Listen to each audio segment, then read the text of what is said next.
नमस्कार दोस्तों, आप सभी का जीएस कैंपस पर बहुत बहुत स्वागत है।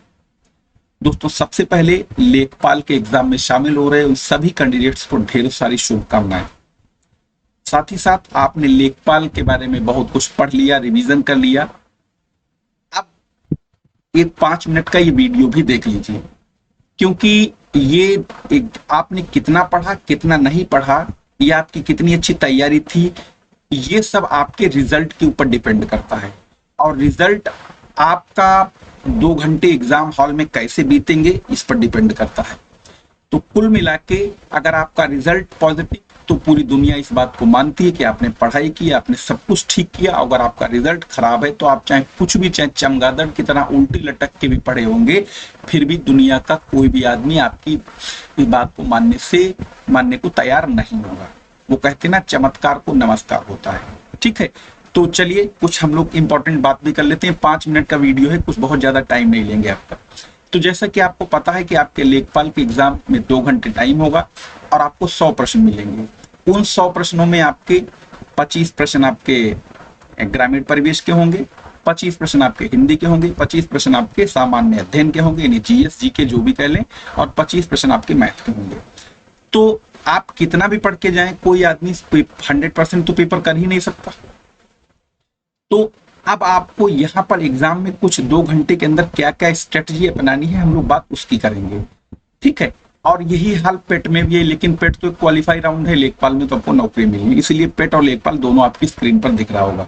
तो आइए हम लोग एग्जाम में देखते हैं क्या करना है। देखो, सबसे पहले अगर हम लोग मान लें यहाँ पर जैसे कि आपके एग्जाम में 100 प्रश्न होंगे, जैसा कि अभी हमने आपको बताया भी, और 100% में क्या क्या रेशियो होगा तो आपको पता होगा। 25 आपके मैथ के, 25 आपके जीएस के, 25 ग्रामीण परिवेश और 25 हिंदी के। तो अब आपको ये बात ध्यान रखनी है कि एग्जामिनर या कोई भी इंसान, ये ह्यूमन नेचर होता है, जब भी कोई पेपर बनता है तो उसमें से ये नहीं हो सकता जैसे, और इसमें क्या होता है, 4 ऑप्शन होते हैं। जैसा पहला ऑप्शन ए होगा आपका, बी और सी और डी। तो एग्जामिनर ये कभी नहीं ऐसा हो सकता है कि किसी भी 100 प्रश्नों में 25 के आंसर ए सही हो और 25 के आंसर बी सही हो, 25 के आंसर सी सही हो और 25 के आंसर डी सही हो। ऐसा इम्पॉसिबल बात है, किसी भी हाल में ऐसा नहीं होता है। ठीक, हाँ, ये हो सकता है कि कोई भी इन्हीं ये 100 प्रश्नों की अगर हम लोग बात करें तो हाँ, ये हो सकता है किसी के भी पता लगा इसमें ए ऑप्शन ऐसा है जो पता लगा इसके 31 सही है, तो पता लगा इसके जो है 22 सही हो सकते हैं, इसके पता लगा इसी तरीके से, मतलब एक लगभग में रहने की कोशिश की जाती है, नहीं बैलेंस, लेकिन होता नहीं बैलेंस है। ठीक है, तो ये तो बात आप दिमाग से बिल्कुल निकाल दीजिए कि 25-25 का वहां रेशियो ऐसा होता होगा, ये बिल्कुल गलत बात है। हाँ, अब आपको हम बताते हैं कि क्या करना। जैसे सपोज करिए कि आपको मान लेते हैं यहाँ पर कि आपको 100 प्रश्न थे। अब आपको यहाँ पर पता है कि इसमें 4 ऑप्शन है, 4 ऑप्शन है, तो इसका मतलब आपको यहाँ पर अगर हम जैसे कि मैथ के हिसाब से प्रोबेबिलिटी की बात करें, तो अगर आप 100 प्रश्नों में कुछ भी गोला भरेंगे तो मैथ के हिसाब से, यानी जो 1/4 इन 4 ऑप्शन है आपके, तो मैथ के हिसाब से आपके 100 में 25 प्रश्न प्रोबेबिलिटी यानी प्रायिकता के हिसाब से सही होंगे, लेकिन 25 में तो कुछ होना है नहीं।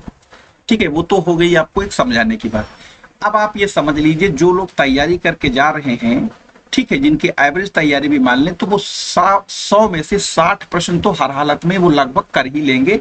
मान के चलो 60 प्रश्न बिल्कुल एकदम सही सही कर लेंगे। और ये अब यही हम मान के चलते हैं, आपने 60 प्रश्न बिल्कुल 100% कर दिए, यानी ये 60 प्रश्न में आपको कोई भी गलती नहीं नजर आई। बच्चे कितने आपके पास, 40 प्रश्न बच्चे। अब यहीं पर देखिए, यही बात आपको, यही 40 प्रश्नों का ही सारा लेखा जोखा समझना। अगर ये आप 40 प्रश्न छोड़ के आते हैं तो भी आपका सिलेक्शन नहीं होता है, 60 प्रश्न में किसी हाल में सिलेक्शन नहीं होगा। और ये तो इसका मतलब कि छोड़ने से, अगर आप अगर इनको अटेम्प्ट करेंगे तो निगेटिव मार्किंग है। तो अगर हम यही मैथ की बात को समझें, 40 में अगर हम कोई भी गोला भरें तो 10 प्रश्न मैथ के हिसाब से प्रोबेबिलिटी कहती है कि 1/4 यानी 1/4, 4 ऑप्शन है तो 10 मान लो इसमें आपके सही हो सकते हैं। तो अगर हम आप इसमें 10 और भी जोड़ दें तो आप बन जाते हैं 70, और 70 में भी सिलेक्शन आपका नहीं होगा जनरल में, मान के चलिए किसी हाल में। 80 से नीचे तो हमारी समझ में नहीं होना है, बाकी तो कोई हम जोशी नहीं है। ठीक है, हाँ, तो अब आपको करना कि इन 40 में से आपको ज्यादा से ज्यादा करने हैं, और आपको ये मालूम भी नहीं है। तो वो कहते हैं ना, कुछ ना होने से कुछ तो अच्छा है। और ये ऐसा भी नहीं कि आंख बंद करके कुछ भी लगा दिया, ये सब ठीक है। और यहाँ पर कोई अंधविश्वास नहीं बता रहे हैं आपको, एक लॉजिकल तरीका बता रहे हैं। ठीक, समझ में आए तो करिए, ठीक है। क्योंकि आपके पास खोने को कुछ है नहीं, क्योंकि 60 आपको मालूम है, 40 आपको मालूम नहीं, या तो आप छोड़ के आइए या तो उनमें गोला भरिए। गोला भरेंगे अगर बहुत अच्छी किस्मत है आपकी तो मान के चलो 10, जैसा मैथमेटिक्स में भी कह रहा है प्रोबेबिलिटी के हिसाब से। लेकिन ये 40 में आप ज्यादा से ज्यादा कैसे सही कर सकते हैं, इसका एक तार्किक हल बताते हैं आपको।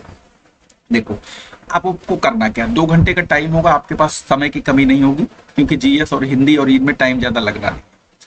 अब आपके पास क्या करना है, जैसे आपने मान लो ये 60% आपने पूरे के पूरे बिल्कुल एकदम 100% ये मालूम थे आपको, ये 60% आपके हमारे सही है। अब आपको 5 मिनट थोड़ा सा वेट कर लेना है, 5 मिनट बैठ के क्या करेंगे, 5 मिनट में आप ये देखेंगे कि जो आपने सही सही वो गोले भरे, जैसे ये 4 आपके ओएमआर में भी दिख रहे हैं, तो आप इनमें देखेंगे कि आपके कितने ऑप्शन आपके ए वाले सही थे, कितने आपके बी सही थे, कितने सी सही थे, कितने डी सही थे। यानी कि आपने अपनी ओएमआर सीट में जो 60 प्रश्न किए हैं उनमें से आपको ये देखना है कि ए ऑप्शन कितना सही है, बी ऑप्शन कितना सही, सी ऑप्शन कितना, डी ऑप्शन कितना सही। हम आपको एक कैलकुलेशन समझाते हैं। जैसे कि आपने ये देखा कि आपने जो 60 प्रश्न किए थे उसमें से 20 प्रश्न आपके जो है वो ए वाले प्रश्न से ए ऑप्शन सही निकले। फिर आपने देखा कि बी ऑप्शन आपके 13 प्रश्न ऐसे थे जिन्हें बी ऑप्शन सही थे। फिर आपने देखा कि सी वाले 19 प्रश्न आपके सही थे। और फिर आपने देखा डी वाले जो है वो 8 प्रश्न सही थे। यानी 60 प्रश्नों में आपका अभी तक का जो लेखा जोखा आया वो ये आया। अब लोग करते क्या है, और हाँ आपके बच्चे कितने, 40 प्रश्न बचे।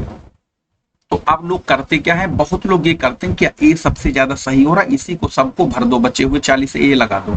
ऐसा नहीं करना है। वो इसलिए हमने शुरुआत में ही बताया था कि एग्जामिनर ये कोशिश करता है कि सभी को हम एक बैलेंस बना के रखें, लेकिन बैलेंस मतलब वो 100% बैलेंस होता नहीं। तो फिर क्या होता है कि इसका मतलब अब ऐसी कंडीशन में आप किसी भी आंसर को अगर गेस करें तो किसी भी हालत में ए को गेस बिल्कुल ना करें। हाँ, जब तक आपको बिल्कुल एकदम 70% ना मालूम हो, मान लो एलिमिनेट कर लिया ऑप्शन, तो अलग की बात है।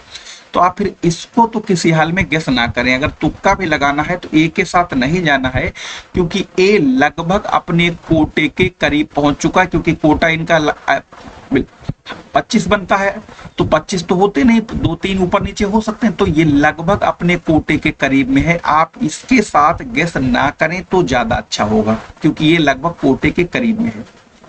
ठीक है, इसी तरीके से आप ये भी देखेंगे इन दोनों ऑप्शंस को, ये जो बचे हुए 40 प्रश्न हैं, आप इन ऑप्शंस पर तभी ए और सी पर जाएं जब आप उसमें से एलिमिनेट कर लें और आपको 70% लगे कि हाँ यही विकल्प है जो आपको समझ में आ रहा है, तभी आप इनके साथ जाएं, वरना इनके साथ ना जाएं। अब आपको किसी क्वेश्चन के बारे में कुछ भी नहीं मालूम और आप 1/4 नेगेटिव मार्किंग बहुत ज्यादा कुछ नुकसानदेह होती नहीं है, तो अगर रिस्क लेना चाहते हैं तो फिर आप डी ऑप्शन के साथ रिस्क लें। इसलिए क्योंकि डी ऑप्शन 8 है और इसका एवरेज कोटा कितना था, 25। तो इसको एवरेज कोटे में, यानी यहाँ पर आपके पास स्पेस ज्यादा है, और स्पेस ज्यादा है तो यहाँ पर आपकी सही होने की पॉसिबिलिटी, प्रायिकता भी ज्यादा होगी। तो अब ये जो 40 प्रश्न बचे हैं, उन 40 प्रश्नों में सबसे ज्यादा जो रिस्क लेना, अगर जिन पर बिल्कुल नहीं मालूम है, तो आप डी के साथ जाएं और फिर बचे हुए ऑप्शन बी के साथ जाएं। ठीक, इसमें से ए और सी विकल्प ऐसे हैं जो औसत कोटे के, जो कि 25-25 बनता है अगर औसत कोटा, तो उसके काफी नजदीक हैं। इसका मतलब यहाँ पर जाने का मतलब आपके पास रिस्क आपको ज्यादा है। ठीक है, तो ये जो हमने आपको एक कैलकुलेशन बताई, एक लॉजिकल कैलकुलेशन है। बाकी आप जब तक आपको जैसे कि बिल्कुल एकदम 100% श्योर है पहली बात, तो उसकी कोई बात ही नहीं। फिर आप ये देखेंगे कि जैसे मान लो आपको 100 में से 60 ऐसे मालूम 100% सही है। फिर आप बचे हुए 40 प्रश्न में ये देखिए कि आप में कौन से ऐसे प्रश्न हैं जिन पर आपको 2 प्रश्न मालूम है, ये 2 ऑप्शन इस प्रश्न के गलत हैं, यानी एलिमिनेट विधि। अगर आपको मालूम है इसमें 2-4 प्रश्न ऐसे हैं जिनके मतलब 2 विकल्प गलत हैं, तो उनमें आप अगर तुक्का भी मारेंगे तो आपका तुक्का की संभावना 50% होगी। फिर आप देखेंगे कि ऐसे कौन से विकल्प हैं जिसमें से आपको पता है कि 1 गलत है, तो 3 अगर सही है तो इसका मतलब आपको फिर 75, 3 बचे तो 75 आपका जो तुक्का है वो 33% हो जाएगा। यानी अगर हम लॉजिकल बात करें, इस तमाम तरीके जो हैं ये आपको जो बताए, इनको आप अप्लाई करके देख लीजिए, टाइम आपको बहुत मिलेगा। ठीक है, 5-7 मिनट का ये वीडियो जरूर एक बार देखिएगा। ठीक है, और इसमें आप जो बता रहे हैं आप अपने दिमाग से भी लॉजिकल बात को इसको समझिए, और साथ ही साथ जो पुराने प्रैक्टिस सेट आप लगा रहे हैं उससे भी आप मिलान कर सकते हैं। तो इससे क्या होगा कि आप जो बचे हुए 40 प्रश्न हैं उनमें आप ज्यादा से ज्यादा सही कर पाएंगे। ठीक है, तो ये एक जानकारी थी जो कि आपके एग्जाम के लिए काफी इंपॉर्टेंट होने वाली थी, तो इसलिए हमने सोचा आपके साथ शेयर करें। तो ये वीडियो कैसा लगा जरा इसमें कमेंट में भी हमें बताइएगा, ताकि हम भी जाने कि हमारी बात आपको तक कितनी पहुंची और आप कितनी इस बात से सहमत हैं। धन्यवाद।